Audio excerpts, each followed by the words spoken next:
کتاب عظمت کے ہر صفحے پر خدا نے جو بات آئی تھی کہ آپ نے فرمایا اوساط مفصل پڑھتے، اوساط مفصل میں سے 2 صورتیں پڑھ لیتے۔ اوساط مفصل کیا ہے؟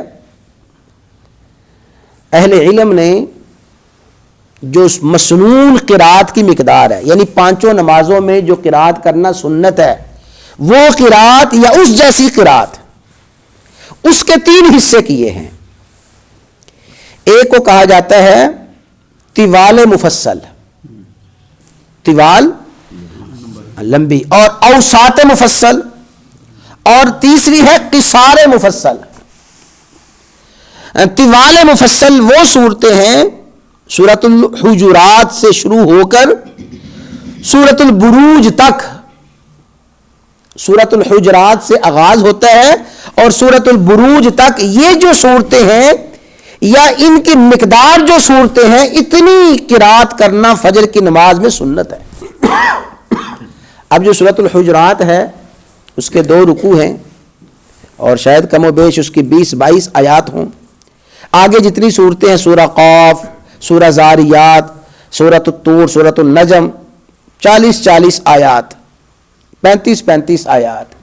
یہ جو طوال مفصل ہے، یہ طوال مفصل فجر کی نماز میں اس کی مسنون مقدار، یعنی قرات کی مسنون مقدار یہی ہے کہ طوال مفصل پڑھی جائیں۔ یعنی میں نے عرض کیا کہ یا ایک صورت اور پھر دوسری صورت، یا ان صورتوں کے بقدر جتنی آیات ہیں ان صورتوں کی اتنی قرات کی جائے، یہ ہے مسنون قرات، طوال مفصل۔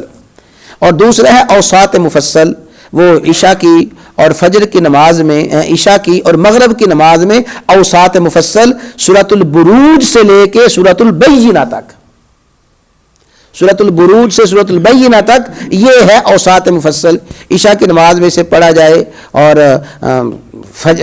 ظہر میں پڑھا جائے، عصر میں پڑھا جائے، اور مغرب میں ہے قصار مفصل، وہ سورۃ البینہ سے لے کے اخیر تک۔ یہ جو آیات صورتیں ہیں ان کو کہا جاتا ہے قصار مفصل۔ یہ 3 حصے ہیں قرآن کریم کی صورتوں کے، طوال مفصل، اوساط مفصل، قصار مفصل۔